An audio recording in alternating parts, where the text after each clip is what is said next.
What's up guys, I'm BTC. Hanzo is getting some really big changes. Scatter Arrow will be removed and it's being replaced by not one, but two different abilities.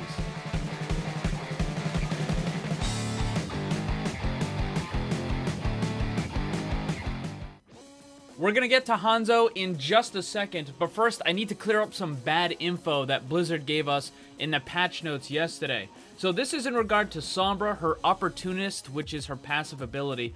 It said, now activates when enemies' health bars are less than 100%, up from 50% health. So this made me, and pretty much everyone else, think that you were going to be able to see all the enemies through the walls. This is not the case. So Jeff Goodman cleared it up on the official Overwatch forums. He said, our patch note for her passive wasn't quite right. We're going to fix it very soon. Let me clarify what exactly is changing with it. On live, her passive actually does two separate things.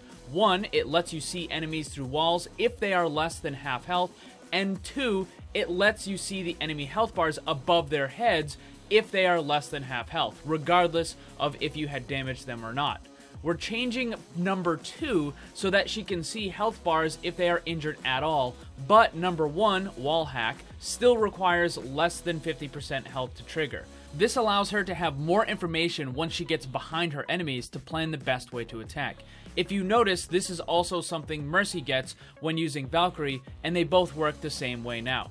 So to put it quite simply, we thought that this was going to be a massive buff that allowed Sombra to see injured enemies anywhere on the map, and instead it's an incredibly minor change that will have almost no impact on anything.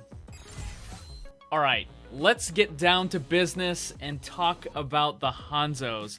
Is his viability gonna go up, or is it gonna continue to stay real low? As it looks right now, Hanzo is almost definitely losing the Scatter Arrow, but he's getting two new abilities in place of it. So the first one is for mobility and escape, and the second one is just for raw damage. Now, we're going to talk about the mobility one first. This is something that I've been mentioning in all of my previous Hanzo videos. The main reason why the character is not considered viable in the upper brackets and in tournaments in particular is because the character has no way to really deal with anybody that dives on him. If you look at the other DPS characters that are considered strong or viable in the upper brackets and in tournament, you'll notice something in common. They all have either an escape ability or they have some sort of crowd control. And that's something that Hanzo has been missing. So regardless of the fact that Hanzo is capable of putting out a crazy amount of damage, it really didn't matter because he could just get dived and taken out really easy. The fact that he could wall climb didn't really do anything because the people that were going after him would be like a Winston, a Diva, or a Genji or something. So Hanzo's wall climb didn't really do anything to help that. So what they're giving Hanzo is a horizontal leap. I've been calling it a disengage, and Jeff Kaplan actually called it disengage as well when he was talking about it. So this is going to allow Hanzo to basically get some space between him and whoever is coming after him. So it's going to work kind of similar to how Genji's does. So Jeff Goodman kind of elaborated a little bit more. Let me read that real fast. The way we have his leap working right now in our internal builds is that it's a double jump much like his brother, but with a couple key differences. Firstly, it is mostly a horizontal leap, and it's pretty fast, unlike Genji's vertical leap. Secondly, it has a small cooldown, which is necessary considering the amount of mobility it gives Hanzo now. Also, to clarify, you will leap towards the direction you are pressing, not the direction you are facing. This is the exact same control scheme we use for Tracer's blinks, so think of it like that. Make no mistake, this mobility is going to be incredibly powerful for Hanzo.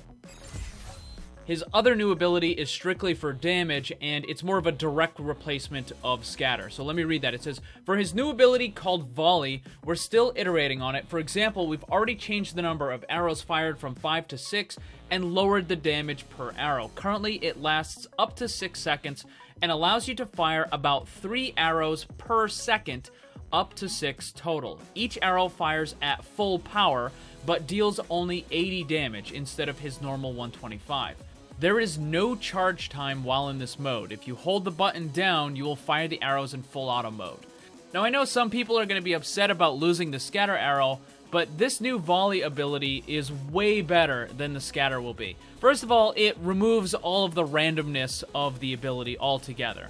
And second, it puts more control in the player, so if the player is better at the game, if they have higher accuracy, then they can be significantly more effective with this. Where with the scatter arrow, you basically just aim it at someone's feet and hope that it scatters into their entire character and takes them out.